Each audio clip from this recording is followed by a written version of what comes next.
But I love that story of the blind man. I really do. I love the fact that right after that, he started coming to people who already knew what they were talking about, and they was getting upset with him.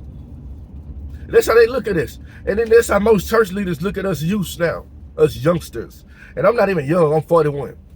You know, they look at us like, I can tell when I go to a new church, they don't know I read the Bible. Just like they don't know a lot of y'all read the Bible and study and do all these things, right? They'll make a judgment call on you. I can tell because I can see the eye service. And I'm like, they don't even know me. I can tell they judging me because I don't dress in the suit and tie, I don't dress like the norm. And I'm like, it bothers me sometimes that church leaders are like this. But you know, it's probably people in audiences and churches that are probably more educated in the Bible and more spiritual in the Bible than they are because they so stuck on tradition. You see, that's why I'm glad at a certain age I stopped going to church. I started going to church probably by 13, 14 on a regular. Our parents didn't force us to go anymore. She did. And I'm glad. You know why? I'm going to tell you why I'm glad. Because if I would have stayed in the church, I'd probably been caught up in playing church just like the majority of people are. I'm just being real. Majority of people are playing church. I think I never would have grew to know that I am the church. Because a lot of preachers don't preach there. Until Christmas time. I told you I went to church last week, man, and some advice, some information came to me that I never even thought about. You know, Christmas fall on a Sunday this year. I'm gonna tell this story again. Christmas fall on a Sunday this year. And the pastor was like, we're not holding Christmas on Sunday because we know everybody want to spend time with their family. And then some of the spirit must have touched him or something because I saw him look in his face like something was revealed to him. He was like, you know, back in the day, they didn't have buildings like this. People used to go to church at their homes. How you pay tithes for your own house? I'm just trying to figure that out. But he let the cat out the bag. People communed and met in places and talked about the Lord without having to pay a dime. Wow. But he only brought it up because they weren't having church. So my thing is, don't get mad as a congregation the following week. They were like, we don't see too many people in church today. They took your advice. They started doing it at home. They started doing it at home. You can't get mad at them. You told them the truth. By time somebody did. Because people thinking they got to go to the church house to get church, to get the Bible. You don't have to. I know what you're finna say. He says to gather together with other saints and believers. What if you got you, your wife, your kid? Let's say y'all all believe, and that's 4 people. That's church. Let's say 3 believe and 1 don't. Still church. Let's say 2 there, still church. Where 2 are joined together in my name, I will be in the midst of them. A lot of y'all preachers don't think a lot of people go to church because they don't come to church. Y'all got it so wrong. So wrong. But it's a tradition. You've been taught this. You know, the church I've been going to now, got 3 pastors. 3 pastors now. Now, well, listen to this. The church ain't even big. Got 3. Why you need 3 pastors in this little church? Unless everybody's trying to make money. I don't know. That's the only thing I can think of. You're gonna make a few dollars this week, and I'm gonna make a few dollars next week, and then you're gonna make a few dollars next week. That's what I look at. That don't even make sense to me. I'm like, who's the preacher again? Confusion. God is not the author of confusion. Who's the preacher?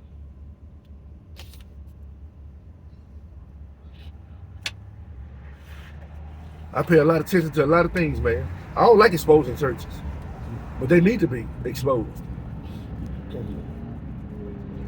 But I'm not mad at them. I'm not. Because when God's open my eyes, I'm going to be just like the blind man. Talking that mess. And having people get mad at me. Just like he did. Get him out of here. That's what I feel gonna happen to me. If the Lord ever opened my mouth and allowed me to speak at some of these gatherings, I already know I'm gonna say something. I'm dying to say something. You understand? But God always tells me it's a time and a place. Not now. Sometimes He wants you to see it and pray on it. Let's see what I do. Watch what I do. I revealed a few things to you. Let's see if these changes are gonna be making place. I done pulled so many people. Not I, God has pulled so many people out of false churches. It's ridiculous. He pulled so many folks out of it. So many. You know what I'm saying? And it starts with you seeing certain things. You know, I'm scared of this term right here. Little children, keep yourself from idols. Am I going to the church for the word? Or am I going for the idolization of the preacher? I like this church.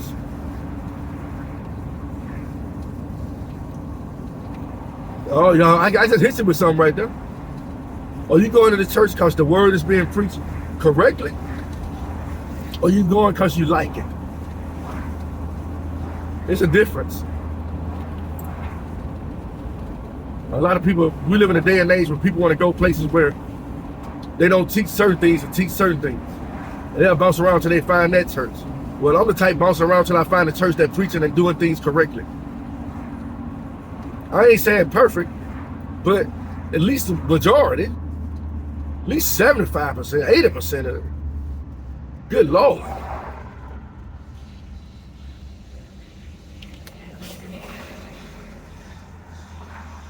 I don't understand.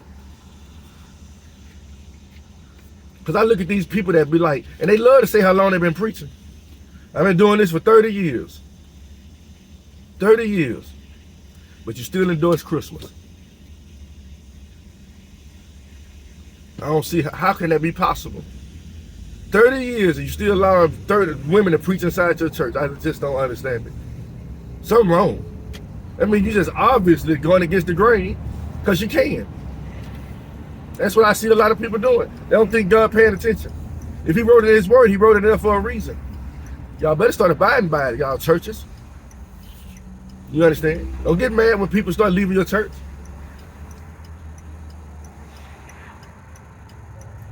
Because some people are leaving these churches because God is telling them to. Hey, don't go back there. And you see them in the streets. I ain't see you in church this week. Oh, take that up with God. Take that up with Him.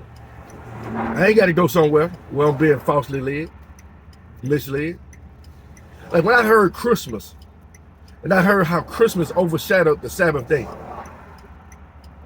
it did something to me. It did something to me. I'm like, what?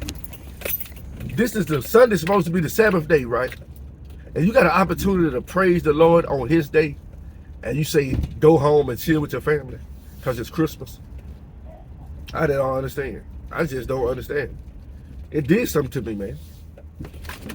I wonder why. I wonder why. I kind of know why. Because it don't make sense. It don't make sense. You know, them gifts ain't going nowhere. Anyway. But I'm just telling you how churches do what they want to do. That's that showed me that it's not about Him. That's all that did. That's all that showed me. That it's not about that. It's not about Jesus Christ.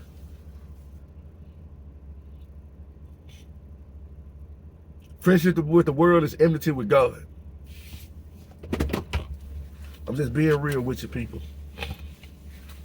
And I'm trying to tell you that everybody is held accountable for their own actions. Every preacher, every deacon, every regular person who's not even a part of the membership of the church as far as a leadership position.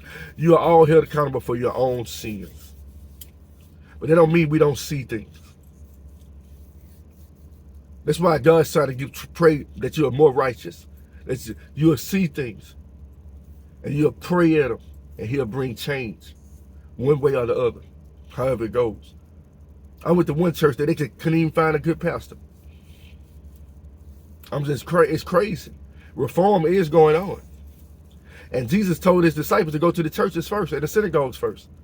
He said, after they don't hear you, go to the streets and start your own ministry. But stop blaming your parents. They got nothing to do with your salvation. That's all you. Have a blessed day.